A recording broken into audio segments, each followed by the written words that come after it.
Dan saya akan langsung saja perkenalkan para narasumber untuk bisa membahas mengenai masalah ini. Yang pertama adalah pakar hukum Universitas Jenderal Sudirman, yaitu Prof. Hipnu Nugroho. Assalamualaikum warahmatullahi wabarakatuh. Selamat malam, Prof. Hipnu.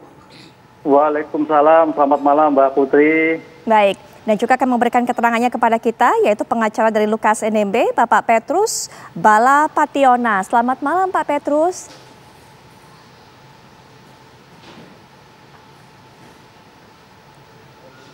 Pak Petrus, bisa mendengar suara saya?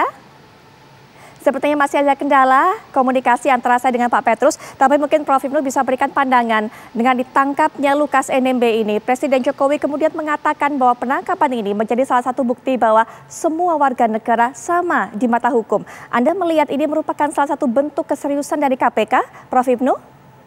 Ya, saya kira ini kita apresiasi ya oleh KPK bahwa penangkapan ini adalah sebagai bentuk komitmen negara dalam pemberantasan korupsi, khususnya adalah terhadap penyelenggara negara.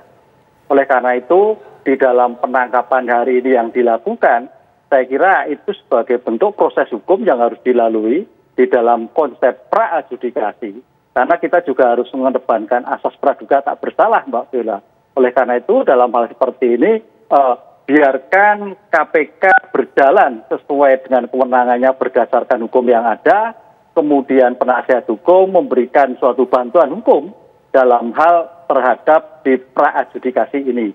Sehingga penanganan ini betul-betul mengedepankan asas praduga tak bersalah dan mengedepankan asas akusatur. Nah, itu akusatur itu menempatkan sebagai objek, ya, sebagai subjek, maaf Pak. Sebagai subjek, contoh yang kita lihat sekarang ini kalau tidak salah kan yang bersangkutan lagi sakit lah. Kalau sakit ya dibantarkan itu artinya disembuhkan dulu, tidak dihitung sebagai masa penahanan. Karena kemarin begitu penangkapan kan 1 kali 24 jam dan sudah ditentukan sebagai tersangka kalau nggak salah. Begitu ditetapkan tersangka maka upaya lakukan adalah suatu penahanan. Ketika seorang dilakukan penahanan itu harus dalam keadaan sehat. Pertanyaannya bagaimana kalau tidak sehat? Harus disembuhkan. Siapa yang menyembuhkan? Negara. Itu Mbak Wita. Oleh karena itu, sampai kapan? Ya sampai sembuh.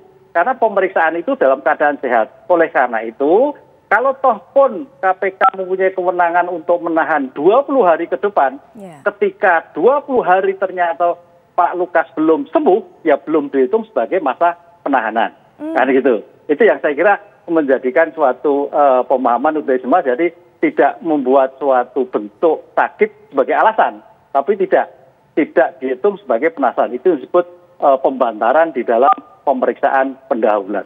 Begitu Mbak Putri. Menurut pandangan Prof. Hipnu sendiri, proses penangkapan yang dilakukan oleh KPK apakah juga sudah memenuhi prosedur dan juga sudah memberikan hak kepada Lukas NMB, termasuk tadi hak yang disampaikan oleh Prof. Hipnu. Memang yang kita tahu bersama saat ini kemudian dibantarkan, diberikan fasilitas untuk mendapatkan perawatan di RSPAD. Sebelumnya juga harus dikedepankan yang namanya asas praduga tak bersalah. Sudah cukupkah yang dilakukan oleh KPK sejauh ini, Prof? Ya. Dari kacamata pemeriksaan pendahuluan yang menjadikan sebagai teori triangle pengungkapan suatu perkara, triangle suatu perkara per angle-nya itu kan kemarin kan Pak KPK sudah menemukan barang bukti, kemudian TKP-nya sudah, sedangkan ditentukan tersangka juga sudah, maka upaya hukum yang dilakukan adalah suatu penangkapan. Ini bukan tertangkap tangan penangkapan. Oleh karena itu karena kalau penangkapan penyidik harus dilampiri adalah surat penangkapan. Saya kira sudah pasti itu dibawa. Penangkapan kepada siapa? Kepada seseorang yang identitasnya jelas, pekerjaannya jelas, alamatnya jelas, umurnya jelas, rumahnya jelas. Dengan identitas jelas itu tidak terjadi kesesatan orang, error personal. Nah, itu Pak. Dengan demikian hak-hak yang diberikan ketika penangkapan itu harus diberikan sepenuhnya sebagai bentuk pengungkapan sebagai asas akusatur karena sebagai subjek yang sama. Makanya tadi dikatakan begitu kami melihat sakit disembuhkan itu sebagai bentuk. Nah, itu. Kalau toh pun nanti misalkan terkait dengan pemeriksaan perlu adanya bantuan hukum, ya ditunggu bantuan hukumnya. Ini saya kira KPK sangat hati-hati sekali terhadap penyelesaian perkara ini yang mengedepankan due process of law sehingga tidak perlu kita khawatirkan terhadap pembuatan. Kalau toh memang tidak percaya ataupun ada suatu ganjilan, kan ada lembaga lain yaitu pra-peradilan. Bisa juga di pra-peradilankan tentang bukti ataupun syarat penangkapan yang dimungkinkan tidak dilalui dalam suatu pengungkapan perkara. Begitu Mbak Putri. Baik Prof. Hipnu, berikutnya kita juga sepertinya sudah terhubung dengan Pak Petrus Bala Pationa selaku pengacara Lukas NMB. Selamat malam Pak Petrus. Selamat malam. Baik Pak Petrus, hingga saat ini bagaimana kondisi dari Pak Lukas NMB?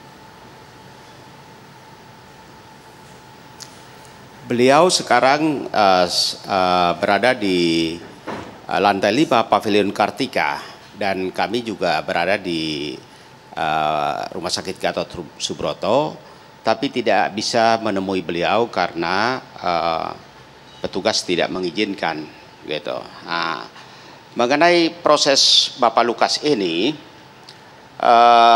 KPK yang kami dengar dari media membantarkan Bapak Lukas sebagai tahanan.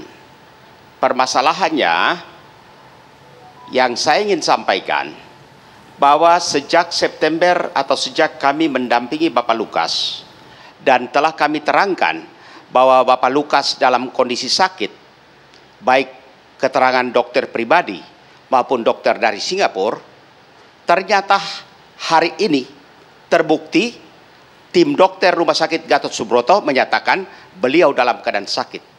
Jadi kalau selama ini kami dituduh menghalang-halangi, mempersulit proses penyidikan dengan alasan sakit, sekarang terjawab pihak KPK sendiri mengamini bahwa beliau sakit dan dibantarkan. Baik. Kalau seseorang tersangka ya dibantarkan, itu artinya dalam keadaan sakit, ya, dan perlu dirawat. Ya. Kita berharap Bapak Lukas bisa sehat supaya bisa menjalani proses hukum ini. Baik. Tetapi sepanjang beliau dalam keadaan sakit, tentu proses hukum tidak bisa dijalankan. Baik, Pak Petrus, sakit apa yang diderita oleh Pak Lukas NMB sesuai dengan diagnosa dari tim dokter RSPAD pada hari ini? Mungkin bisa diberikan informasinya juga kepada masyarakat. Kalau dari tim dokter RSPAD kami tidak tahu diagnosanya.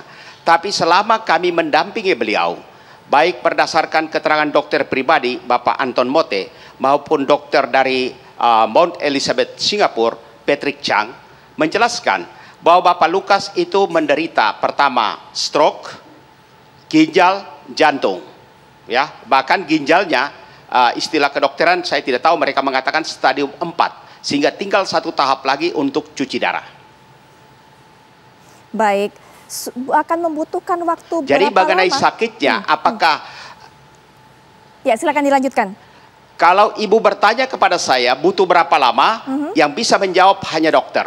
Ya, karena kami hanya bisa menunggu dokter menerangkan bahwa dia sudah sehat. Betul, tidak diberikan informasi oleh pihak dokter di RSPAD, Pak, sejauh mana ataupun juga berapa lama proses perawatan ini akan berlangsung?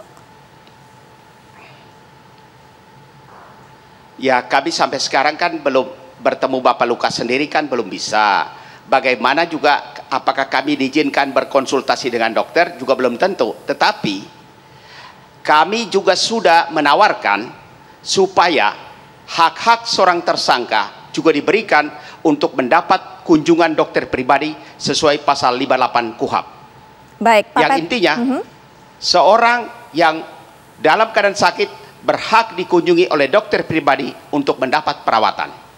Baik Pak Petrus, nanti kita akan lanjutkan kembali perbincangan, termasuk juga mungkin hak-hak seperti ini bagaimana proses pemberiannya bisa diberikan pandangan juga oleh Prof. Hipnu. Ada satu lagi mungkin nanti setelah jeda akan saya tanyakan karena ini juga merupakan pernyataan yang keluar dari Ketua KPK Pak Petrus bahwa Lukas NMB ini tidak kooperatif saat ditangkap. Mungkin bisa dijelaskan dari sudut pandang Pak Petrus, tapi setelah jeda berikut ini kami segera kembali.